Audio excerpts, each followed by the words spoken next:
Okay, sounds good. We'll do a 5-second countdown before we start. Do you want this? Agenda, just the agenda.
Okay.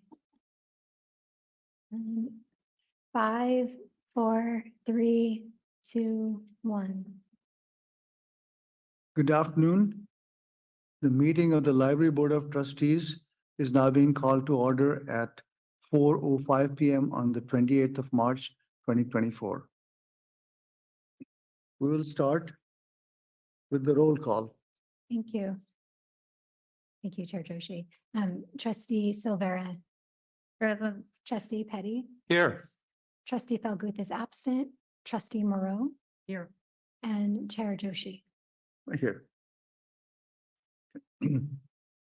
I will now read the announcement for calling the meeting, participating in today's meeting. Information on participating in today's meeting is and providing public comment, including remotely by Zoom or telephone, is on this meeting's agenda, which is online at isearchmonterey.org. We ask attendees to keep phones and devices muted. Thank you for participating in your city government.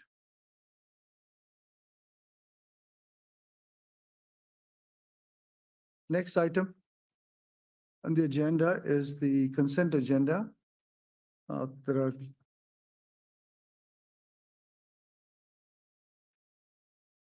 five items on it. One is the approval of meetings. One is to receive library museum director activity. The next one is receive quarterly report on our library activities. Next, receive financial report. And finally, receive statistical report. Does anybody have any questions about any of these that would like to bring up? I have a couple Okay. very quick questions. I guess Brian will answer as quickly as I can state them. In the activity report, It says, we're talking about the new printing system. And it says quotes are currently being reviewed for revised print management system for public and wireless computer use. I'm sure either you or Kim could fill me in 30 seconds what that's all about, because I wasn't aware. Sure. And it's So, citywide, so that's why I was curious. so there's different things on there, which is the city is actually, the city ISD department went into a large contract to replace the all-in-one printers to reduce cost, the copiers and printers. So they're removing a lot of the smaller printers and they're doing all-in-ones. So what that will do is that the public stations, right now we have the two copiers and the one printer. The stations for the public printing will be black and white and color, and would allow people to basically print from black and white and color from the public stations. And so right now what we have is we have a color printer upstairs in the admin office and a black and white copier, and downstairs we have for the library staff also a black and white copier. So those will also be black and white and color copiers for, so the public and the staff ones were all going to be updated on there. The print management system and the wireless computer use, we use a system called Librarica. I believe it runs on Linux, and very few people in the ISD department as well as the library know how to manage that system when it goes down. So that is Spot, and that can Spot limits the number of licenses we can have on the Wi-Fi system. It's not based on bandwidth, it's based on licenses. So when we have issues where we have multiple people, like more people in the library than usual, like when we have the community power went out, we have a certain number of licenses. And so if we have 100 licenses for Wi-Fi, once we hit 100 cap, even if we're not exceeding our bandwidth, we can't have 101 users on there. So that's where with the upgraded internet, the network systems, we want a Wi-Fi management system that can handle the increased usage, as well as having a print management and PC management, which is when you go into the computers right now, you get a temporary pass, all of that. So we're integrating it and looking at systems that are nearby libraries have. When is the expected installation of all of that? How many months from now or years? I'm not sure about the copiers and printers, because it's about like, I would say by the end of the year, the copiers and printers, we are hoping, we got one quote. We've reached out to a couple other vendors to set up meetings for the public printing and Wi-Fi management for the library specifically. They said once we can get into contract, that's usually within 60 days of getting the equipment installed in there. And can I just ask a question? So the public printing is something that you charge for? Yes. So there's some sort of like coin slot in there or? Yeah, so there what's called a Jamex box, and it's a coin slot box. There's also vendors right now that have online payment, because you'll see a lot fewer people carrying cash and coin with them right now. And we don't have credit card payment right now at those terminals. So people come in and say, I need to make a couple copies and I have a credit card. And then we say, we can't take credit. And then they leave, and we usually tell them to go to one of the local places. So there is the possibility of adding that in with like a one-time payment or a per percentage use for copiers. So we'd have to work that into potential fees. And then my assessment would be that we would look at what the additional cost would be if there's a credit card payment, and then possibly look at next fiscal year about changing any master fee or policy for the fee schedule on that, once we got to that, because it might be a per transaction fee, rather like if you do minimum charge. No, Is it different for debit cards? no, as far as I know, no, like it's just on the cards, there's just a minimum you can do a minimum transaction where they charge you like a 3% fee or a 10% or 30-cent fee per transaction. And the city's doing this because not only it'll be better quality, but presumably in the long run, more cost effective. Yeah, so the long term, I forget the exact amount, but the city ISD replacing all the copiers is saving a couple $100,000 over the lifetime of the different copiers and printers that we have in the system. The library, we've been discussing this, myself, Kim, and David specifically for a while, about updating it because of this, just the usability of the system and the problems we've had with the network and things going down with that. So hoping to get a system that would also possibly allow people to email the items directly to kiosk or having an ability for people to get a temporary pass themselves through a kiosk. There's a lot more usability on the patron side from different systems than what we have currently. Well, it allows a staff member in one department and therefore in a building to send a message to print something in the printer across the street. Or as do we have to everything. send an email attachment and then they download it and all that stuff? Yeah, so there's two kind of different things. One is like the city ISD, because we get the revenue coming in for us for the printers, like for the public side, but you can install the drivers. And we have certain printers installed on ours, which the ISD, which we call our IT department, city IT department, ISD. They charge us for a certain number of copiers and printers in our department. So for example, our museum staff would be able to send a document to the library, print it there, and then pick it up from their computer over next door at the Gordon House if needed, or at Colton Hall. And that way we could do that. But the public side about us updating our system for our, the print management on the public side, on that sector, allows you to basically, some of the systems allow you to print from home and email a document to the library. And then when you go to the library, you can just release the print job and pick it up. So you can either do it remotely at your house or inside the library, but we want a system that allows people to print and know the document's going to be there, be in their queue, then pick it up once they get to the library. That's good, because I've had problems before when there's a large document and the AirPlay doesn't have the time to do it Right. and it keeps hanging. Can I ask one more question? on Of that course. Same document before we move on. Oh, yeah. I There's no noticed that limit. you're participating in the block party and I figure you probably don't have that many staff. Can volunteers, I mean, is that something you put out a call to volunteers or it's just staff that does that? How does that work? Kim, what are your thoughts?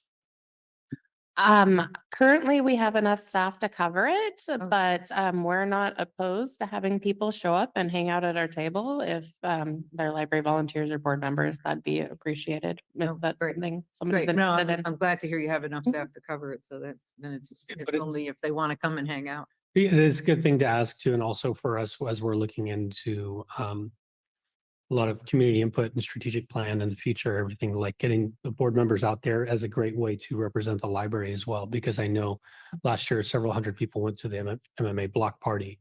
So it's another great way to be there just to connect with the community. Yes, and the hours are, could you just remind us? It's afternoon? It's running from 11 to 4, I believe. And are we doing similar things to last year? Slightly different. Do you want to talk about that? I mean, we went there, I can't remember, I know Francesca was there and the people came to the table and they made something and walked away. I forgot what it was. Buttons of some kind. Yeah, okay. Yeah, this year, the concept, we were trying to tie it into the current exhibits at the museum right now, and we settled on creating postcards with some of the historical images from the California History Room.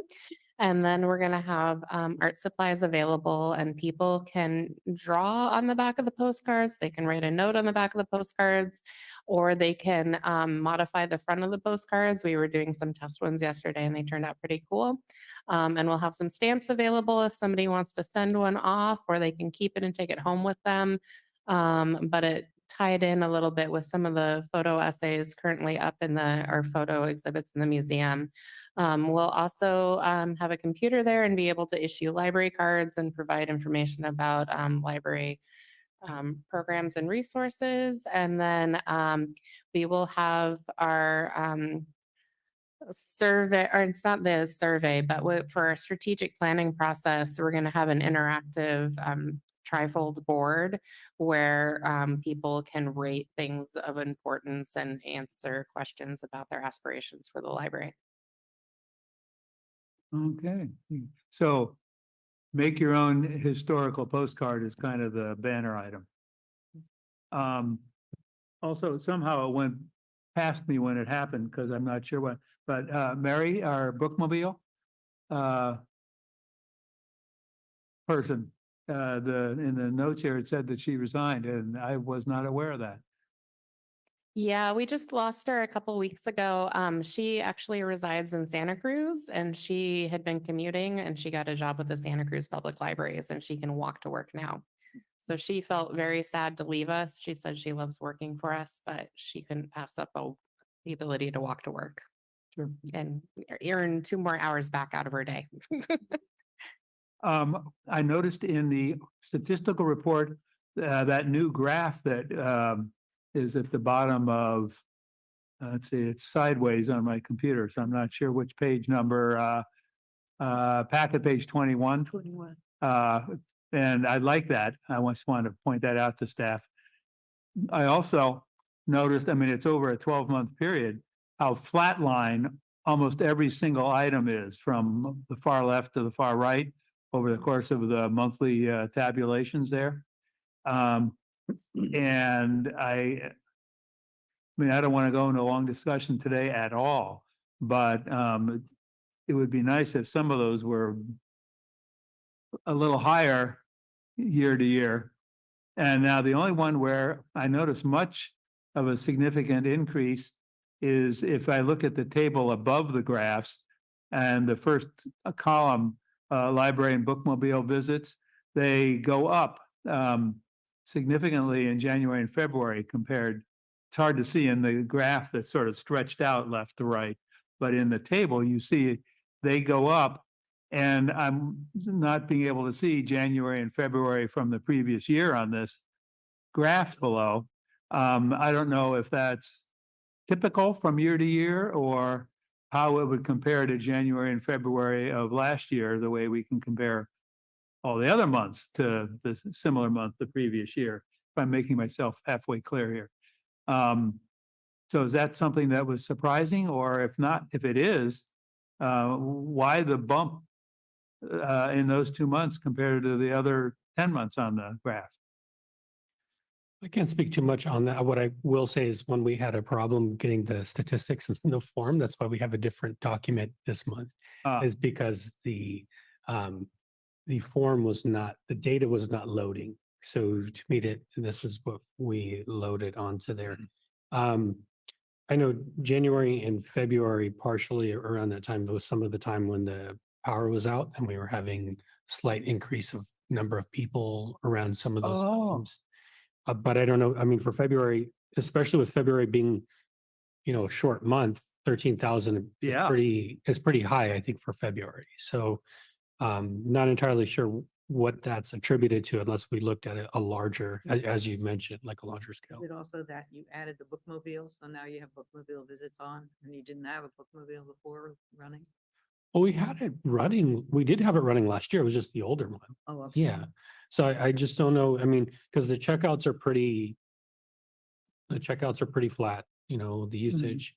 As you mentioned. And the first 10 months of that table and the graph Mhm. year to year are similar. It's just those two sort of stood out when I looked at them, especially looking at the table. And that's why I was wondering if there was something easily used to account for that. Nothing that I could think of besides just when we had the power outage and we had more people coming into the library for a short period of time. And just like my investment account, I wish the graph was going up like this, instead of more flat. And the very last thing I'll say with regard to anything on the consent agenda, packet page 14 begins that series of pages with the pictures of the children. And I'm not exactly sure which event that was, but my comment is how wonderful it is to see such a mixture of racial, I think, and ethnic kids in that one group, in that one activity, and how neat it is that right away you notice it's a very diverse group. And I just thought that was quite commendable. That would have been one of the Sewing with Mary programs, I believe, right? I think it's a combination of a couple different Sewing with Mary events, including ones for adults. And there's like that snake puppet, and then there's the little critter in the Altoids box. Well, And then I would just going back one spot, the only other thing, like, sometimes special events and stuff and class visits can bump up the attendance, and there was wine and chocolate in February, which brought in a lot of people. And then we've had some class visits come through recently. But you wouldn't count wine and chocolate in a library visitor / bookmobile count, would you?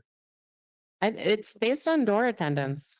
Yeah, it might affect the door attendance, and that event was about 320 people. Well, still, again, that, I mean, I don't say only put it down, but then 300 out of that, like 11,000 isn't gonna make a huge difference. Yeah. But, okay, great. But every single one of those pictures, even if they're from different events, just very visually, very clearly points out the diversity of, participants, at least in those events that we're attracting. And I think that's very much to our credit and especially the staff's. So, okay, I'm done as far as the consent agenda goes. Any other questions? Do I have a motion to approve? So moved. Second, All those in favor? Right? Anyone Aye. opposed? Okay, the consent agenda is approved. Okay, now we come to general public comments. Could you announce how people can participate? There's nobody there, okay. Just me for. That's, okay. Okay. Next on the agenda is discuss presentation and strategies for Board of Trustees on state of the library. So that would be Marcia and Janie. Which one of you wants to go first? Well, actually, for the presentation, we're gonna tag team. back and Okay. forth a bit, go back. But I just did want to say, since I wasn't here last time, that we took the input from the advocacy group and from this group Mhm. to put together, and Brian helped Mhm. tremendously to put together a draft presentation that would be for city council. But we wanted to make sure that everybody, I think we talked about this last time too, that we would bring it to you folks for input and approval before it went to city council, and we, you know, we specifically, I think, didn't want it to go into the packet because we didn't want it to go out to the public until you'd actually approve Mhm. what's going on. So because this is a sort of dress rehearsal, I'm going to go to the podium. Okay. And because Janie is not feeling well, she's going to stay here or come with me. Should I With a mask. go over there? Yeah, there's another microphone there. Okay. And please. just don't exhale on it. People notice our uniform I did. made by. And for sale in the library, I might add. So the whole purpose of this, as you know, is to kind of talk about what the library is and what it means to the community and kind of what we do, and then where we'd like to be, and it's sort of aspirational. At one point, Nat and Hans asked to meet with us, and we talked to them about it. And one of the things they asked for was what the board felt their priorities for the library is. So you will see at the end of this, we took a stab at it, and of course, it's up to you folks what's going to be on that. So I'm not, we don't want to speak for the board, and so we felt it was important for it to be there, but I just want you to know, whatever's on there is not cast in stone. It's cast in erasable ink, right, or whatever. Okay, so.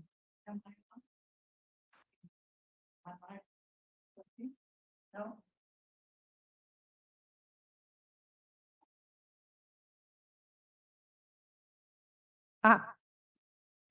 And- So there's two ways that we could do this. One is that we can go slide by slide and stop and discuss. The other one is that we can do the presentation as we're going to do it at city council and then go back and discuss it. And so you guys can, you have copies of it, right? So you can write notes and then we can talk about it. So I don't know, Janie, do you have a preference? I think we should go through it We should just go through it once And and then open and it. then hear your feedback. And please, Yes. discuss the content, not the delivery, because I'm not doing too well today. It's good practice for us. Yeah.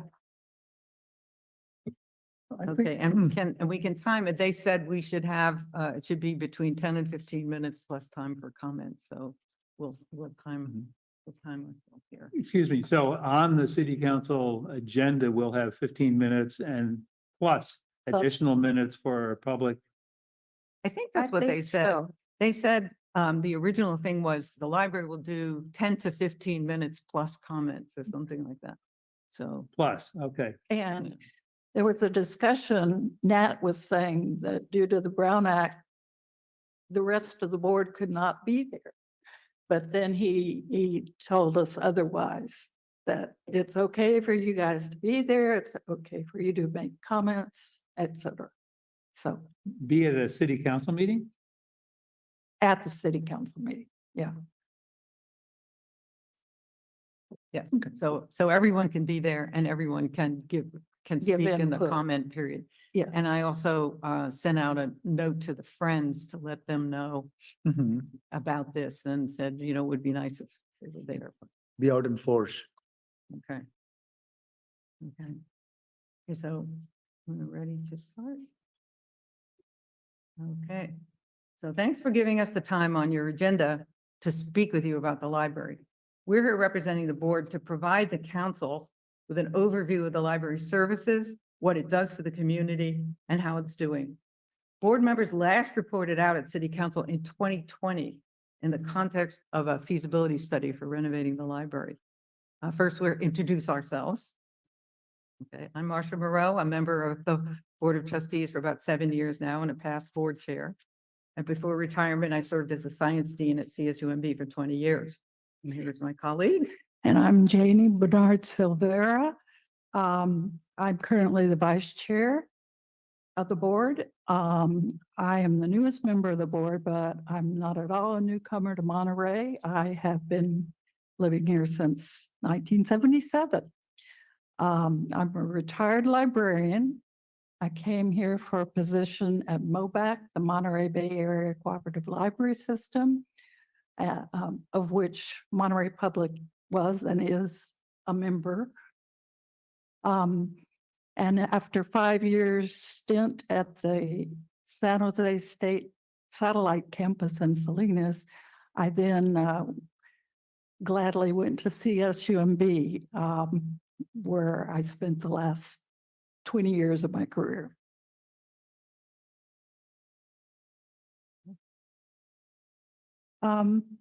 Next slide, how we do that. Oh, I do it. I'm sorry. Oh, there we are. Yes, In all our glory. that's right. So actually, we'll start with that slide with the pictures of everybody, I think. Because the Yeah. first one was just something the city required. Yeah. Okay, now we move to this Okay. one. All right, the Board of Library Trustees has 5 members. We are appointed by the City Council for 4-year terms. Unlike many public library boards, we are an administrative board rather than an advisory board. We have responsibilities as set out in the city charter, one of which is the hiring and evaluation of the library director, which we were pleased to undertake recently. We also have oversight on the budget, and we help create policy. Finally, the charter lists one of our roles as solicit input on library needs and convey them to the city council. So here we are conveying. So when we think of the library, we often think about books, newspapers and magazines, music, movies, informational material in all forms for all ages. But it's much more. The library has informational databases and public access computers for activities like research, school homework, and career and job planning. Many of these databases are too expensive for people to get at home, so they come to the library to use them. Also, the library provides programs for children, teens, and adults on a wide variety of subjects. Moms bring their toddlers, moms and dads bring their toddlers and preschoolers to story time. And often the library provides children's first exposure to books. After school, teens from Monterey High flock to the library to do their homework, work on projects, and hang out with each other and with books. Adults can hear talks by local authors and storytellers. They could join a book club, work on genealogy, and relax with a jigsaw puzzle. We have bookmobile and outreach services for those who have difficulty getting to the library, both at community centers and parks for kids and senior living facilities for adults. We have technology help for those who need it for free, and phone charging and Wi-Fi for those who need it the most. And in short, we're a welcoming place for all and doesn't charge admission. We are supported by your community. Here's a great example of that. In February, a storm, probably remember, knocked the power and the heat from many houses in Monterey. The library welcomed people in to keep warm, charge their devices, and feel comfortable spending the day. And you can see by this slide how many people came in on those days. And the picture will show you how crowded we were.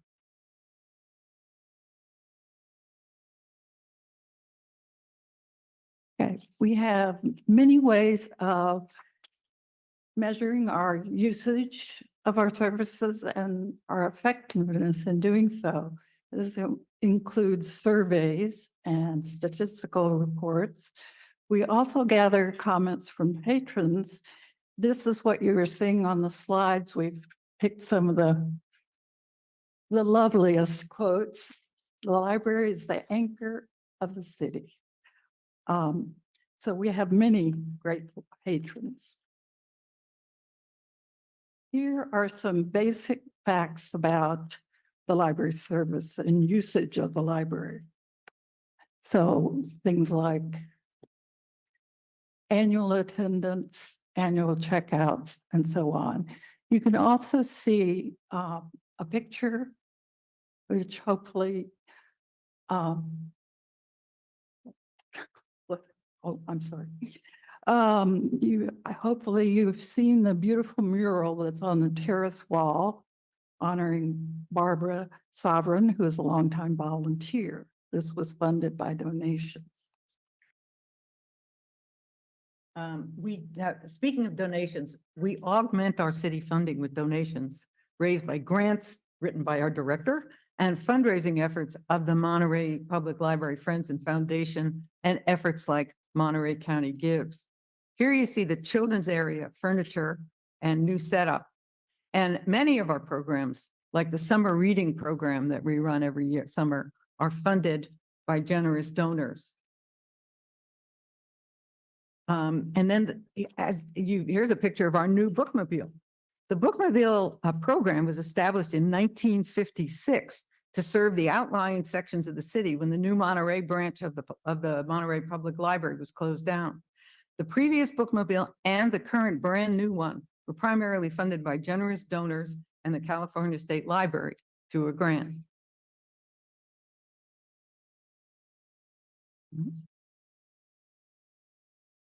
Oh, and speaking of our patrons, last year we had 3,915 volunteer hours from a total of 539 volunteers.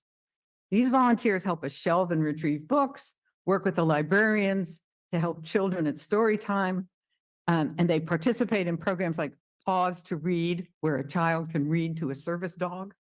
They work in the California History Room, digitizing material, and they do a host of other non-librarian work.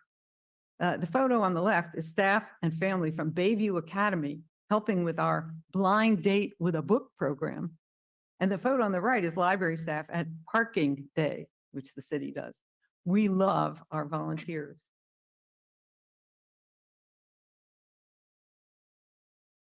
A service that's very dear to my librarian's heart is the California History Room, which is a treasure trove of documents, photographs, manuscripts, and other materials that trace the long history of Monterey.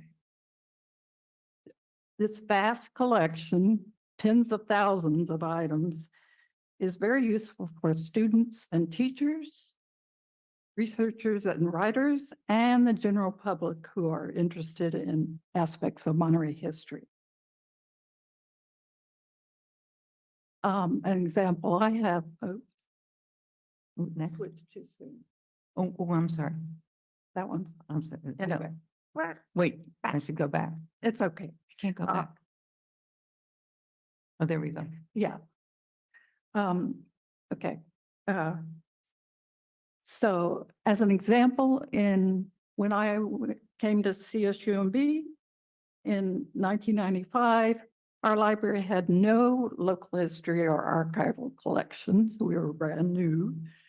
But yet our students needed community information for their assignments and projects. So longtime archivist Dennis Copeland was very gracious in providing, facilitating access for our students to the collections. And at that time, very little information about Monterey history was available online. Since then, there have been a variety of digitization projects, either funded locally or through grants from the state library and others. This slide lists some of the current efforts that are ongoing to digitize our materials. This will make our collections more accessible to users worldwide through sources like the Online Archive of California and Calisphere, which is a similar site for K through 12 teachers and students. And finally, the information sharing process has come full circle. Now the CSUMB service learning students are helping others to digitize Monterey Public Collections. All right, now we move to the conveying information of a different sort. We have many successful programs. We also have many challenges. Probably the foremost is the age of the facility. This is not a new thing for you. We've seen the mayor and the city manager have talked to the local media about the situation. So I know that you're all aware. When you look at statistics, the Senate District 17, which stretches down the Central Coast, we are tied for 5th oldest facility. And locally, it's even more obvious. Most regional libraries are newer or have been renovated within the last few years, like Pacific Grove. So our infrastructure is sadly in need of upgrading. Just to continue that, some of you may remember hearing a presentation on the architectural firm G4's facility feasibility study. We contracted them to look at the library and see what it needs. So one of the things that they did say that there's a severe shortage of space in the library. And another finding was that many of the building systems deficiencies, the building has many system deficiencies. So they recommended some desperately needed system upgrades. We talked about options for the building or expanding the existing building. And at that point, we opted for expanding the different building, and we had several options for the renovation for different levels. And this study can be found on the library's website also. Okay, the facility condition assessment, which was completed in 2007, which the G4 survey used, said, came up with a number of conclusions about the restrooms, about the ceiling, about the fire systems, about the electrical system. And at that point, they identified $3.5 million in upgrades and repairs needed before even talking about expansion. Okay, moving forward here, it's interesting to note where we are now in the library services versus where we were before the pandemic. While we know there was downsizing during the pandemic, it would appear that our library was harder hit than most other libraries and most other city departments. You can see it in the staff positions, in the collection, in the hours open. Note, no Monday hours, no Sunday hours, and no evenings. And in the percentage of the city's budget, which went from 4% to 3.12%. But particularly looking at the collection budget, it dropped from 127,000 to 105. But in 2004, it was more than double what it was even in 2009 and in 19.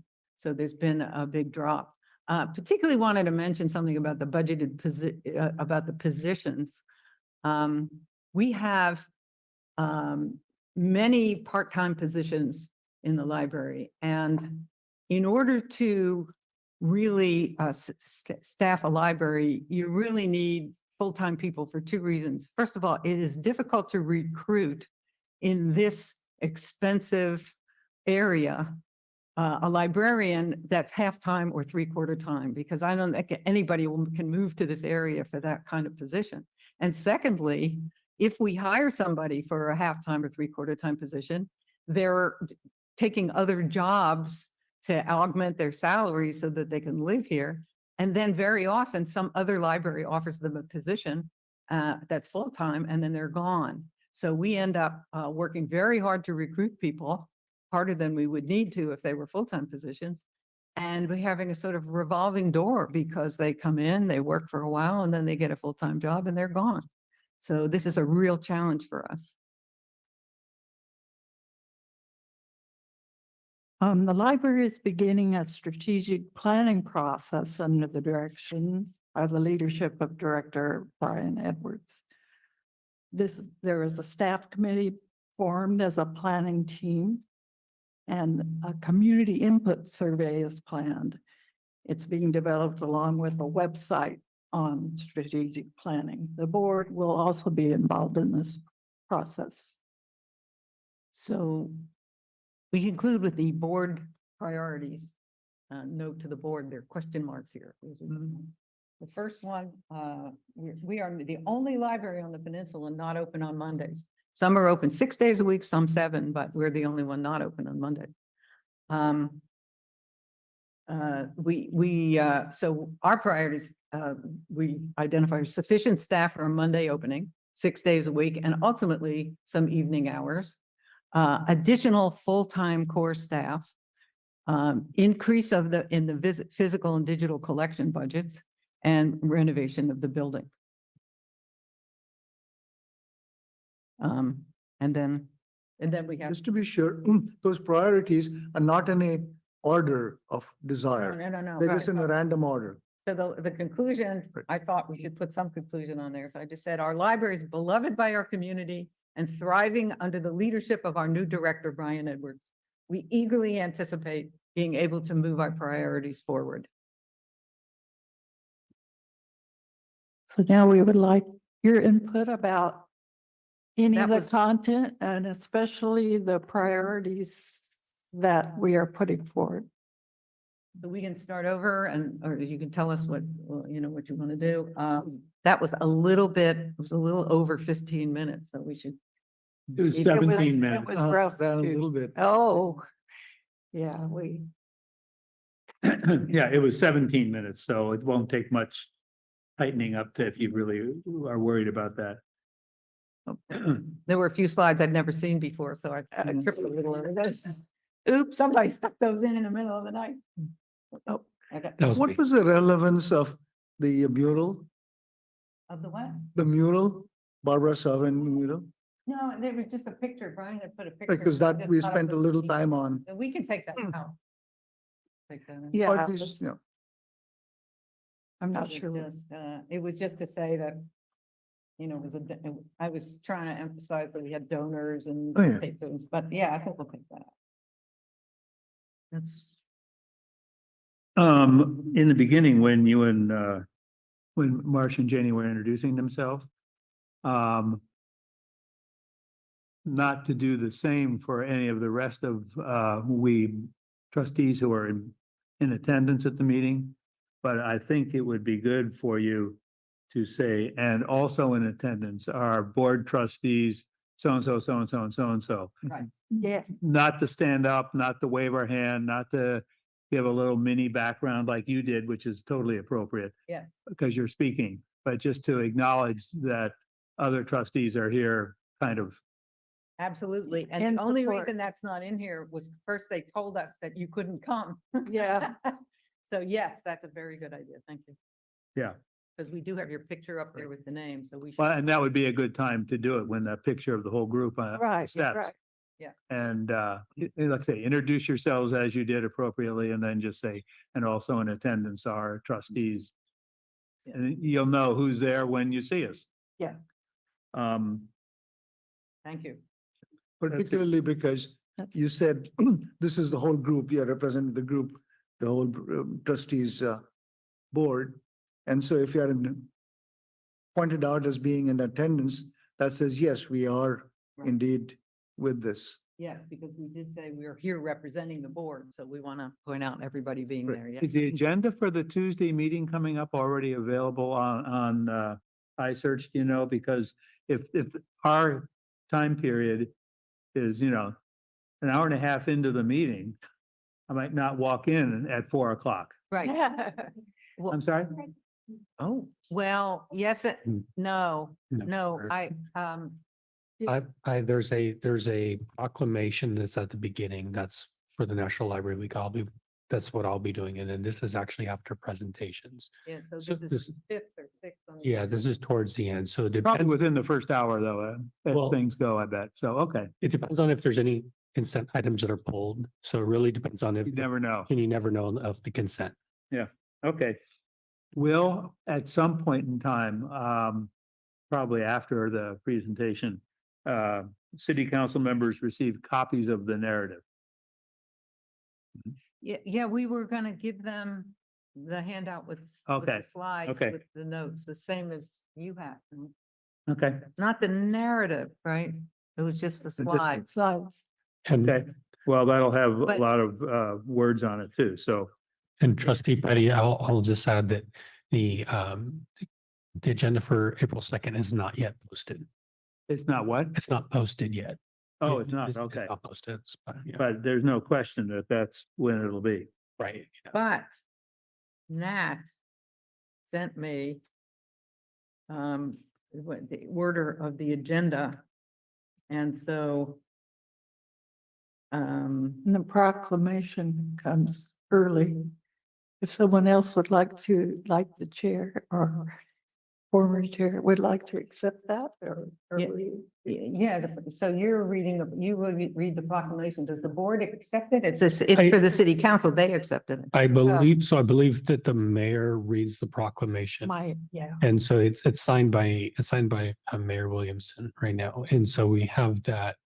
And if anybody wants, my name is on the agenda for that item. So if anybody wants to join and come up, and if they generally will do like a photo or anything. So if anybody's at towards the beginning and there, then we could do the photo for that. Well, should the whole board who's here come up? If they're- Or if just they're here, Harish yes. or- And Harish and that's what, Jenny? after consent, No, that's the beginning. I believe that's under the, So here's like the- under presentations or whatever. yeah, Okay. there's a presentation. There's a DLI presentation as well, National Library Week. Before ours. And then there's the, It says DLI Institute Awards is first, then the library week, then the consent agenda, then a public hearing or something, and then we're number 5. So. Okay, I just wanted to feel for what time. on, in our, I'm not sure what slide number it is, but it's the one that has the, talk about digitizing local history. Yes. It has the Jimi Hendrix, photo. Number one, I would, if I were speaking, I would point out that,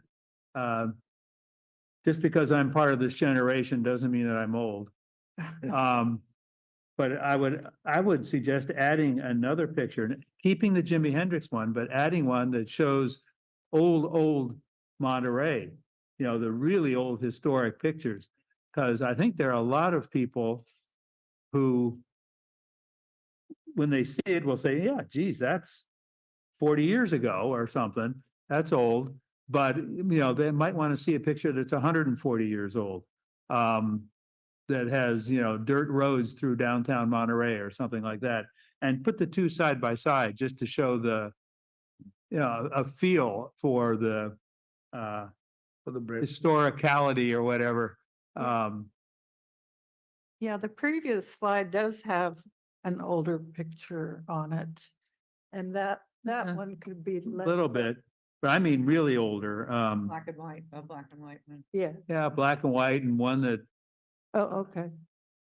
you know, one that will feel older to people like us than Jimi Hendrix.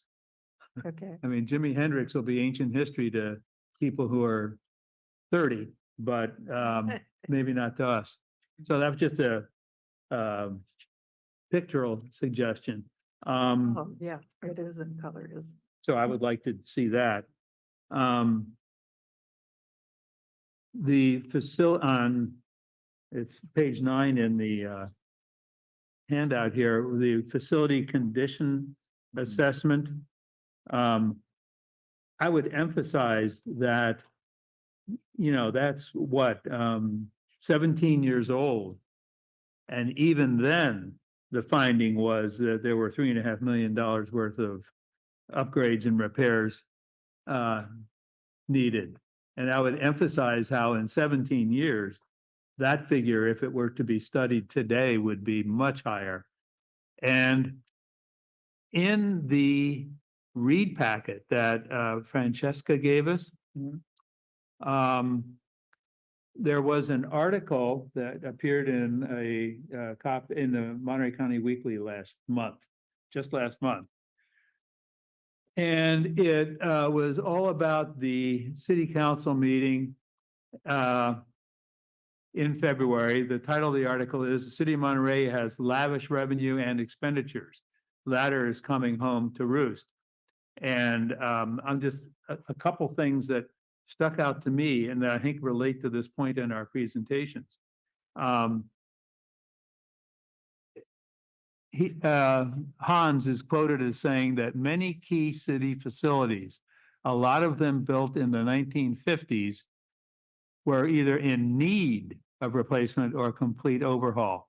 And then the next sentence is, among them, the very first one mentioned, the library built in 1950, estimated price tag of 20 to 50 million, which I'm sure is for a complete overhaul.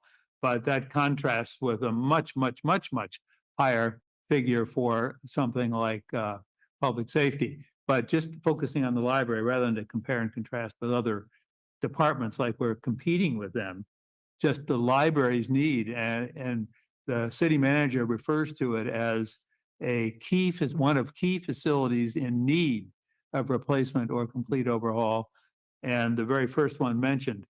And I thought the quote from Hans at that meeting that is particularly useful, maybe in a variety of contexts, is, quote, "You do not build a brand new porch when the roof is leaking." And, you know, we got a lot of leaks in the roof in a way. Further down, there's the statement by the writer of the article that Monterey's had decades of seeing new, nice to have things. The lifespan of its infrastructure now demands a closer look at the need to have things.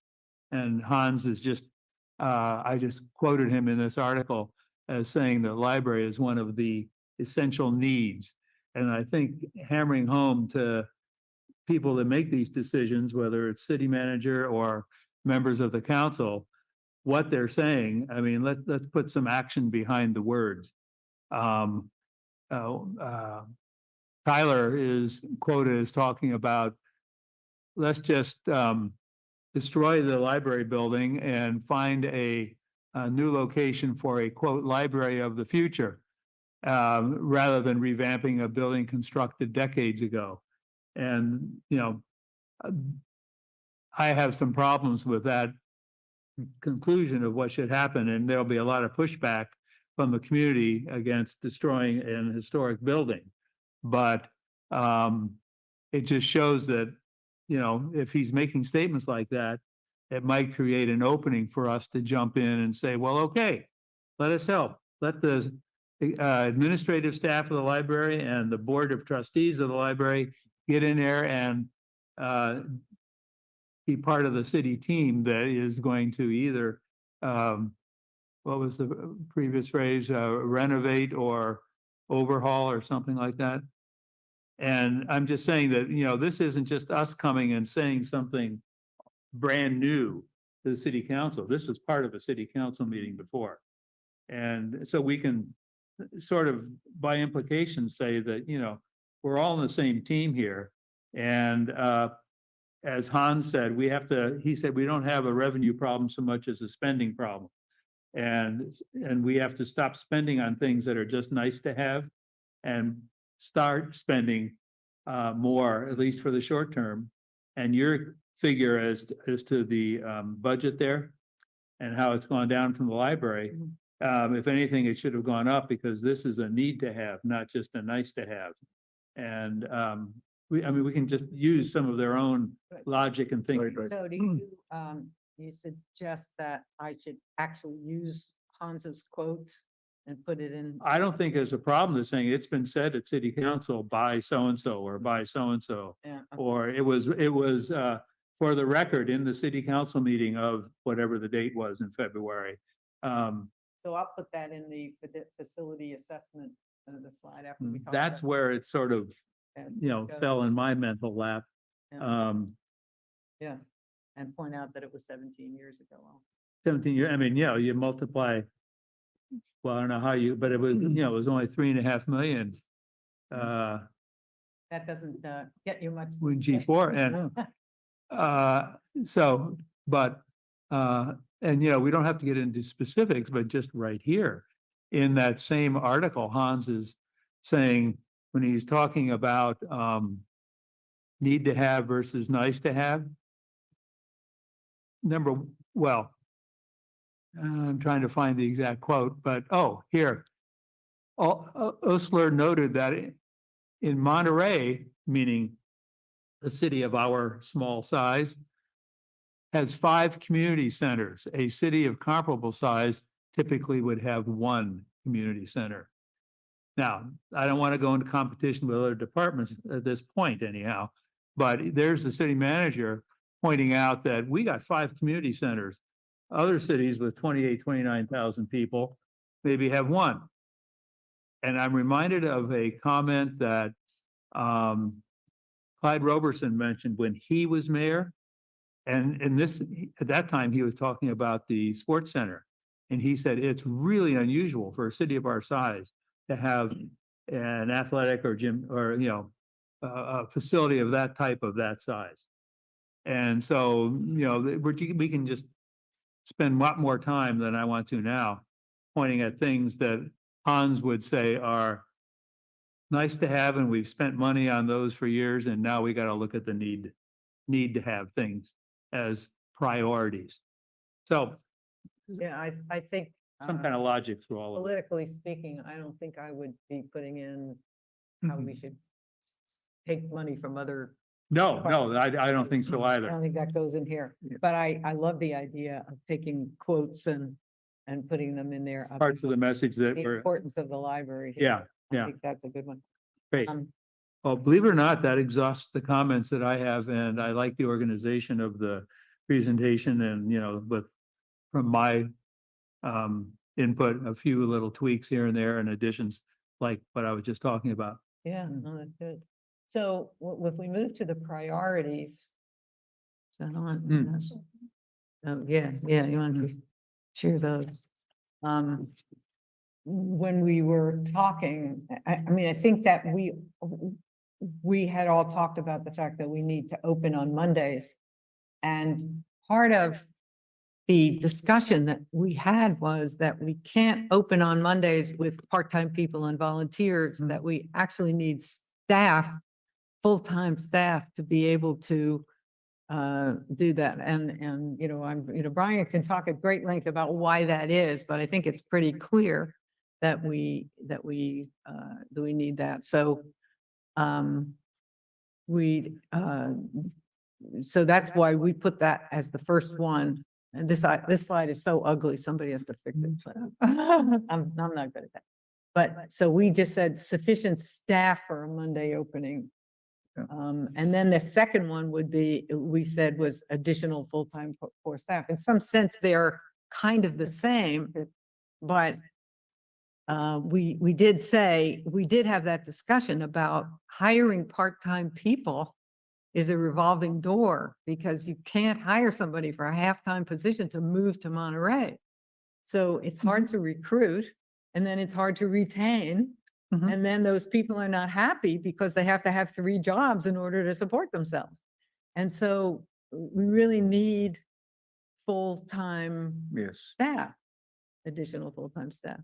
And then the collection budget, because it was so clear that it went so far down. And then something about the building.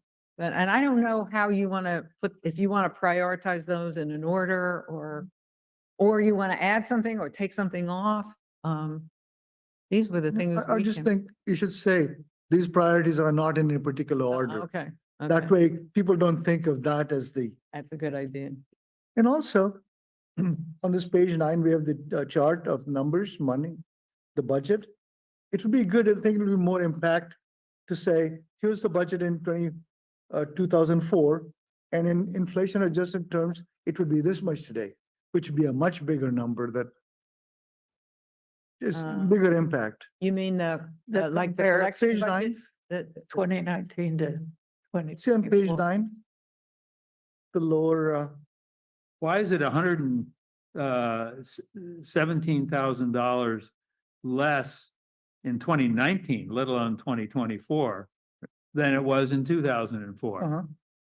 And if you say in 2004 number, today's dollars Yeah, would if you be this didn't much. increase it at all, except for inflation. Uh-huh. Yeah, I guess, and one of the things I can say about inflation is we all know what a book costs these days, Right. right? You know, Yes. I would also say that, and you could tie it into that quote from what Tyler said at the meeting that I was just mentioning, at the council meeting in February, renovation of the building. I Yeah. mean, he's talking about finding a spot and building a whole brand new modern, library. Well, that's cool, but let's say you don't do that. Renovation fits right in with sort of the frame of reference that I think he was using. And I'll just remind my fellow trustees that every time during my 10+ years on the board that we've done a public survey of what do they want from the library, the collections item has been number one. Mhm. They haven't said they wanted padded seats in the toilet. They haven't said they wanted more parking places. They haven't said anything. It's the collections. Good point. So I would emphasize Yeah. that because it's, and I would mention that that's a really important one because the public has responded to our surveys time and time again with that as their number one priority. Okay. Yes, I think that this is a very good slide with these comparisons. It's not cluttered with numbers. Right. I mean, it's just got those Mhm. particular things, the staff. Yeah, and that's why I'm trying to put Days each open. a little bit of a context or relate it to something that's, And the percentage of the city budget, which reflects priorities. I mean, that's not dollars, that's percentage of the city budget, that the city used to care enough to give us 4% of their budget, and now they're giving us 3%, so. why in 5 years is it down almost, almost 24%? Right. from like 4% to 3%. That'd be a quarter, right? Almost 25% less this year than 5 years ago. And do we have access to what that percentage was back in 2004, since that's what on the bottom line, there's a reference to the budget in 2004. What I- percentage of the city budget was $244,000? It would take some time to figure that out. I mean, we'd probably look at that. I will say that I did a dive into collection budgets back down to fiscal year 2001 Uh-huh. to kind of get a sense of where the collection was and how it affected. And I mean, I know that there were some historical events around that time. So like 2001 was the 220, 230, 229, 244. Then it dropped down to 151. And I believe there must have been something around that 2004, 2005 that hit Monterey at that time. And I know 2009, that was the next time there was a larger drop. That was another time when there was a hit in the local economy, so around those times where we saw fiscal impacts, that's when those Right. collection budgets jumped. So we went from 159, 163, 167, 164, then down to 114. And it stayed there for several years, through 116 up through fiscal year 2015, then went up shortly 151, then stayed from fiscal year 17, 18, 19, 20 at 127,890, just kind of a steady average. And then when the pandemic hit, that's when the numbers dropped on the collection budget. Yeah, So- almost to zero, I think, for 2021. Mhm. So you We could- don't want to put the pandemic part in there because it's such an Well, you could anomaly. say during the 5 years or whatever that time period is leading up to the pandemic, which changed Right. everything, out of necessity. The collection budget was not raised one penny, because you said it was 127,890 for years, Mhm. like 5, 6 years. And then you can say, then it went down to as low as zero, but that's during the pandemic. So we're in regular years, it was still not raised for whatever that was, Brian, a 5, 6 year period. I think the main point to hit home on this slide is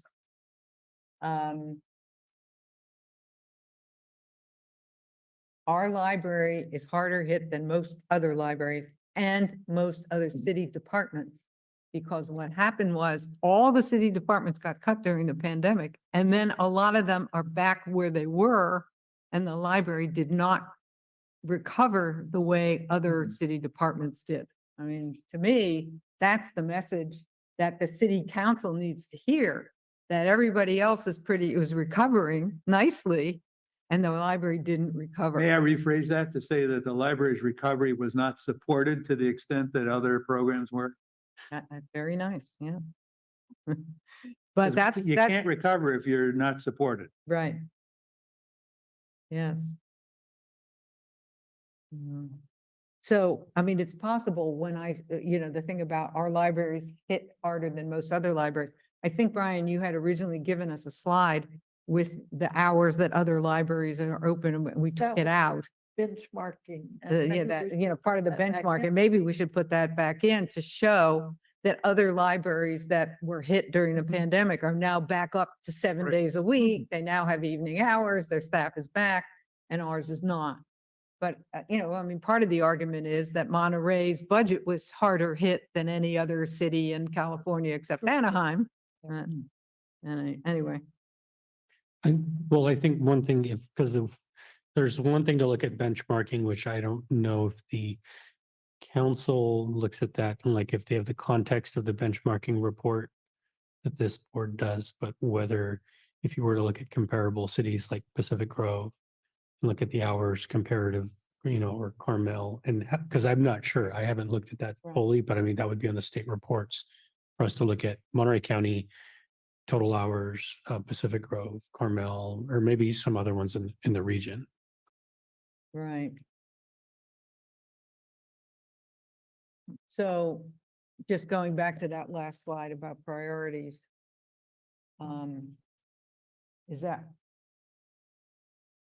Is because, as I said, Han specifically asked us, what are the board's priorities? And I want to make sure that whatever we say reflects how everybody sees it. Marcia, are the first two related? Yeah, Yeah, I I mean, can- in some sense, it's saying the same thing, Uh-huh. but I think I'm not sure how, we could just say sufficient staff for Monday opening and take out the additional full-time core staff, but I just thought that this thing about full-time hiring is really important. Well, again, I think it should be couched in the idea of uh, sufficient support for sufficient staffing. And and putting an extra sentence or two that's, not numerical, in my mind, the collections item on there, Mhm. relating that to the responses we've always received from public surveys and the renovation of the building as it shows here, but don't let them just read it if they do or not. Yeah. That even back when the feasibility study was done, that was clearly a priority because the consultants, G4, made a point of pointing out that it was whatever, $3.5 to $5 million. That was kind of like a minimum thing. And that's not really even expansion. That's just bringing it up to snuff. And we can't continue to serve the public as they want, such as staffing a sixth day of the week, unless we get sufficient support. I'm afraid to say it, but through the budgetary process. Mhm. And also, I think it'll be good to emphasize that the reason we want the Monday opening is because there's a lot of demand for it. It's not just Yes. something we thought of. Right. I think basing it on, that's a good point. I think just With like the with survey the that you did. collections, if we say this is one of our priorities because it's been a priority Of the, that we acknowledge from our constituents, from our, they have ranked it Patrons. as a high priority. yeah. And to mention that the high school students. have Yeah, nowhere to that's, go yeah, on. sure. Yes, yes, you're right. So say Monday opening, and I can say that the teenagers from Monterey High come down to the library every Monday and they stand outside because there's no place for them to go to do their work and to, Maybe we could send them over to Hans, it's a city another hall. office nearby. Here,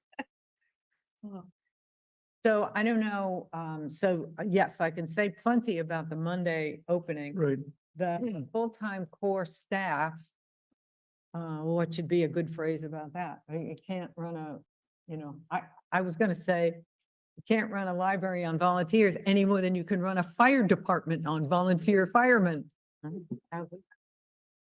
Well, additional full-time core staff is essential to increasing Yeah. the availability of the library's programs, Yeah, both through an additional day per week, but also through you need more staff to do more stuff, yeah, more programs, more. right. And if we increase the number of books that we're able to buy, to put on the shelves, Well, that one is easy to talk you need about. more staff to do that, right? Or we just give Kim a lot of work to take home. I mean, Yeah. either ways. Do you think overall the tone of this is right? I mean, we didn't want to whine, but Hmm. we spend a lot of time talking about the good things that the library does, but Mhm. many of those are funded by grants and so, or donations. Mhm. So what's to keep them from saying, well, if you have all these donations, why do you need them? Well, that's why we didn't want to say too much about it, but we did want to, I thought it was nice to acknowledge the friends because they work hard Yeah. and all the patrons and the donors that we have. But, we need the core services. I don't think anybody really will say that. Well, it relates in a way, extrapolating a bit to what I quoted Hans as saying is that we've been relying on spending on things that are nice to have as opposed to really need to have. And the library's been relying on grants and donations and volunteers, which are nice to have, but we really need to have, from the city, funds, Yeah. staffing paid for. And we can't always rely on these things that are nice to have. Because, they're volunteers are not an endless resource, nor are grants. And we're in competition for those things. Other nonprofits have volunteers, other libraries, and worthy organizations have demands for grants. We need something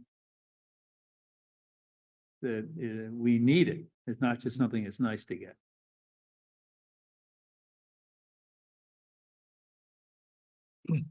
In terms of that priority, say the additional staff to support these programs, not just we want additional staff, but you hear the programs and this is what they'll support. Mhm. So perhaps move that down one below the collections and say, all of the above need support. Move it down to underneath the physical and digital. I think we ought to take Tyler's phrase from that February council meeting when he said that he thinks the city should invest in a quote, library of the future. And we could say, hey, Monterey's on a quest to become a library of the future. And then we'll let the chips fall. What it requires in terms of programs, square footage, collections, staff. But we want to be, as he said, a library of the future. And he said city should invest in. Well, there's time, there's money, there are a lot of ways that that are a lot of things that are invested, but I'd like to use that phrase, library of the future.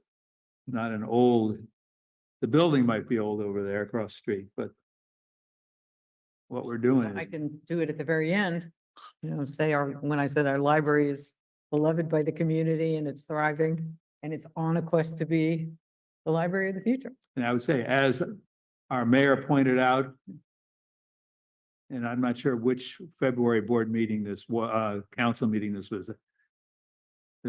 It was in the article in the, As our mayor once remarked. as our mayor has said, he says that the city should, yeah.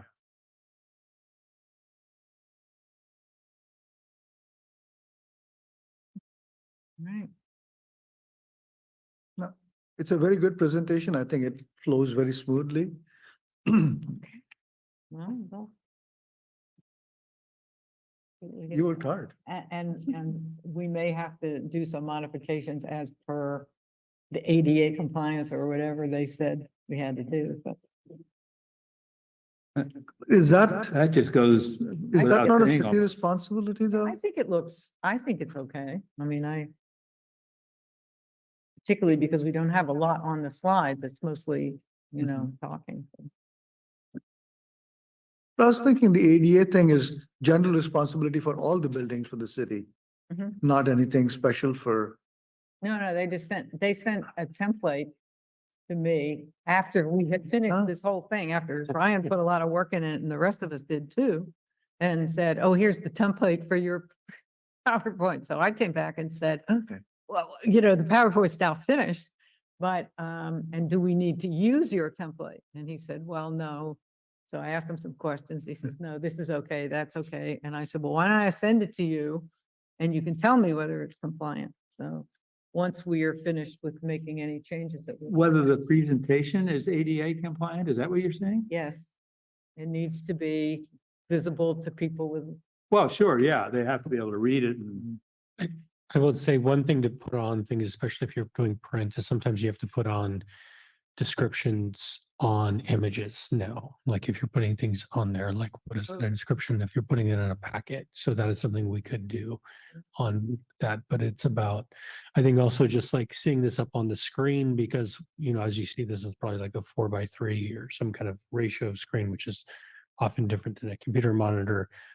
Is there something that gets blocked out by the little, you know, that does happen, but also just the footer. And I didn't really see anything as you presented that the footer cut off. So I think the majority of the text and document on there is not at the bottom, which sometimes can get cut off on PowerPoint.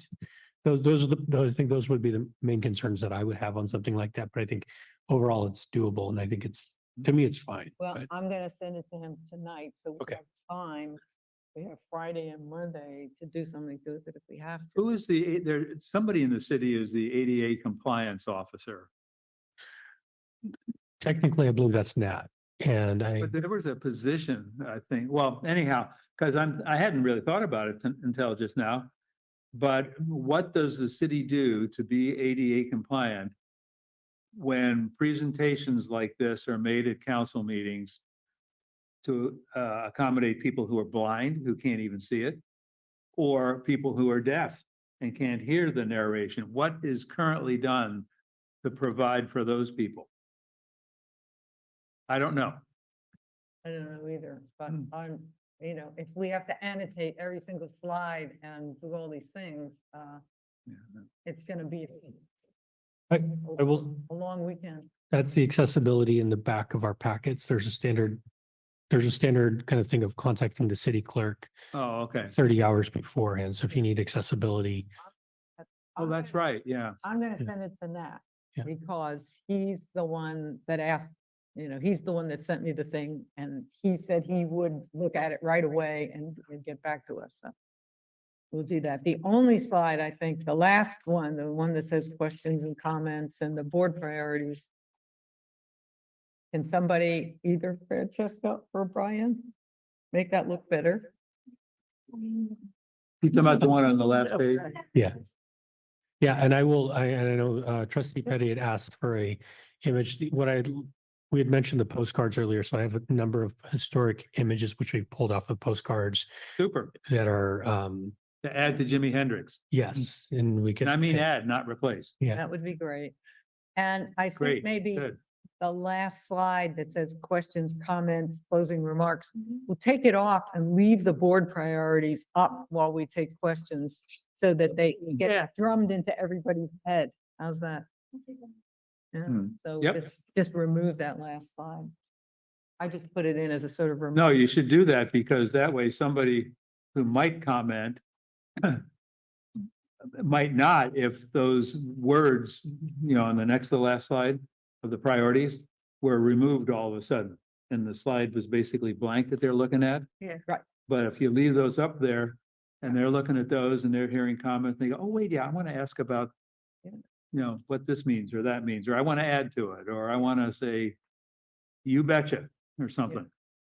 And I had one last question. We had one last question for you, and that is, there is that slide that says almost all the other libraries are new except for Carmel.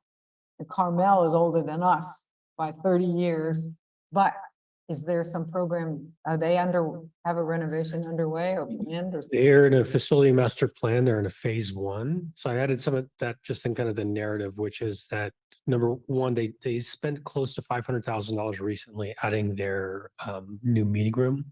They just updated a meeting room at Harrison Memorial.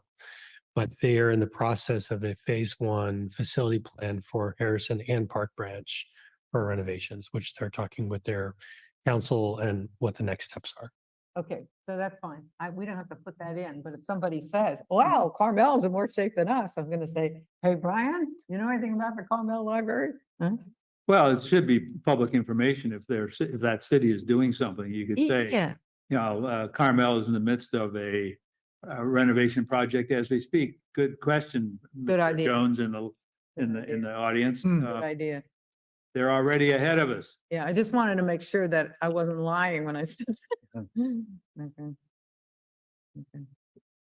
All So right. do you think that should be part of the presentation on that slide, that everyone else. I Maybe. think that's what Bob was suggesting, that Yeah. okay. when you show the ranking, we are ahead of, Everyone else except Carmel, Carmel. they're in the middle of a renovation.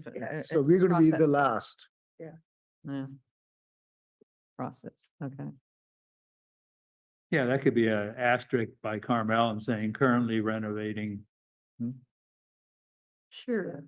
Well, they're at least they're in discussions. I think they are. I mean, it goes back to like our, group 4 report. What do you do with the report, right? With them, I think if they get the report, where are they going to go with that? Mhm. So the council are going to get printouts like these with, or are they going to get the ones with place for notes? What would or- you like? Well, let's ask them. The way These you are can hard get to slides that handouts with lines on the right, so you can write comments and stuff. Yeah. Would you The, want the them to two be- per page is hard to read. Oh, You're just doing it to see. so it's two, you think one per page or you think two per page? Well, with, Look you at know, this, little- page number 9, the one above. Facility condition assessment. It's hard to read that, huh? Let's see, page 9. Okay, so one per page is better? Same as that or- Maybe selected, Well, wherever you have. I think white on black is harder to read than black on white. To be honest. But that's what their standard, when they Hmm. did the template, they had a dark background with all the letters white. That's their standard. They being, The city. Yes. The city. you mean, the template. PowerPoints by others in the city are always black background? It's dark blue, but it's white letters, right? Mhm. Hmm. It's the city. Yeah, I can't, unless Nat asked to change that. Because some of these, like on the, one of the picture of the kids in the new, child area furniture and everything. Some of those words are, looks like everything is bold except for the 4 lines of text there. And just because it's lighter, it's harder to read. Yeah, that's the problem with the priorities one too. I don't know how to fix that. It's too light. The children's area one, where it says my place Yeah. to learn, that one. Things like the priorities where you're not putting in lots of text, but it's more phrases. On page 9, where you have that chart that shows FTE staff, budgeted positions, et cetera, to the left of the dollar bill. Mhm. Could you put a background on top of the black slide? And then use black lettering like you have there, except not a whole chart, but line by line for the priorities? You know what I'm saying? It would also emphasize the priorities, but you put a priority as black letters in a bar here, like you have on this page. Yeah. And put that then like this is on top of the black background that seems to be for some reason that I can't Yeah. understand a black background, Well, we but can, that would emphasize them too. yes, we can ask the PowerPoint queen to do that. I don't know, somebody. Oops, sorry. Are we running? Somebody came in, were they? There's gonna be- Okay, so we should wrap it up quickly. All right, let's move on. Thank you, Marcia and Janie. Trustee comments. Start with Janie. I can't think of anything. Chocolate and wine was wonderful.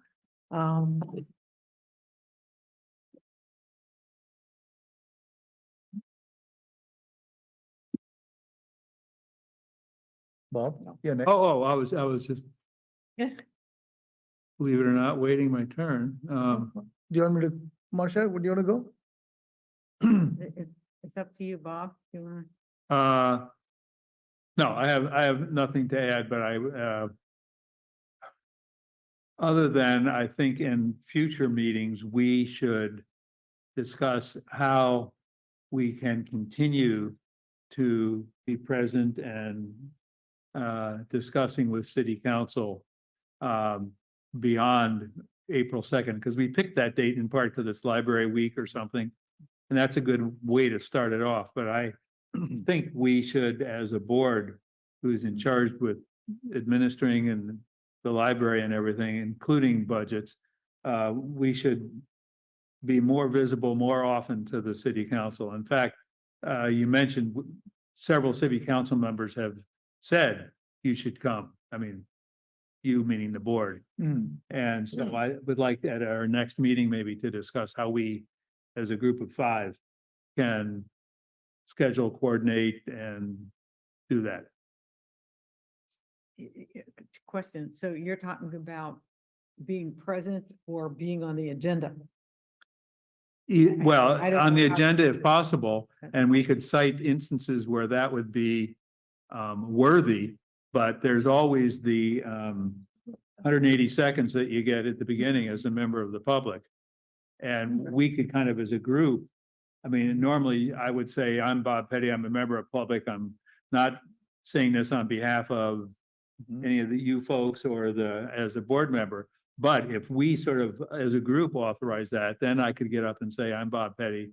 At our recent trustee meeting, we discussed this, and I wanted to share our discussion with you. And then the rest of my 180 seconds, I would feel that way. But I would like to see this being an ongoing thing. I mean, you know, the squeaky wheel kind of idea. Marsha, you're on. Yes, I just wanted to mention that, at the Chocolate and Wine, the Friends collected Oh, yeah. comments from people about what the library means to them. And I just got, some of those quotes were on our PowerPoint. We filled some of them in. But some of them were just really lovely, like, my mom used to take me to the library every day and read to me, and my imagination took me around the world. They're really lovely things. So a fun place to find a great book that allows me to either float away into a great fantasy or learn something about exceptional people who make a difference in our world. You know, those are from patrons and who are also supporters.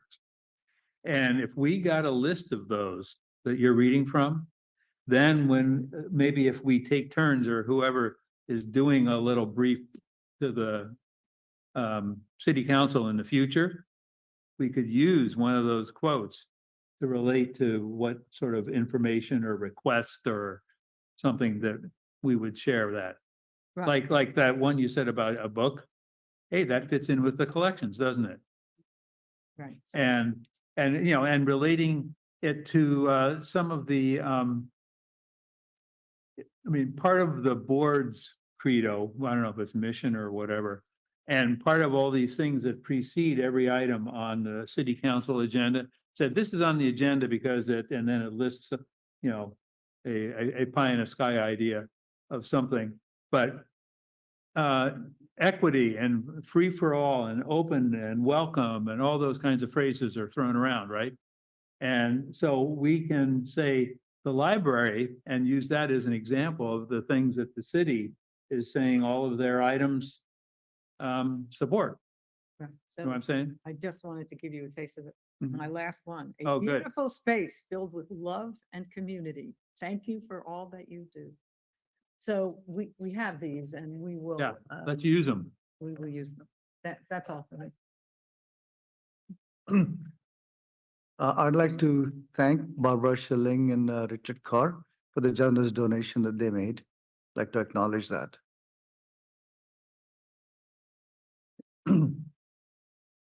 The last item is staff comments. Thank you, Chair Joshi. Want to thank our staff that attended. We had a staff day. We had a closure last Friday. I think we had an interesting day. We started working out on our internal values as a library team. Worked on had a presentation from NCBI, National Coalition Building Institute, on equity, and I think we had a great discussion there, presentation from Blue Zones. We had some staff directed time and some craft time and some time to gather. So I think all together, we just had a great day. And I'm also looking forward to pushing forward our strategic plan survey in the coming days. So we will share those with you as well as we've been working on our committee. But I want to thank all of the library staff, all our volunteers, the Friends and Foundation for everything they do, and the trustees for everything you guys are doing to support the library. We do appreciate all of it. So thank you very much. Okay, we're done. Do We're ready to adjourn. you need a motion to adjourn? We don't need a motion to adjourn. I just need the gavel. Okay. Meeting is now closed.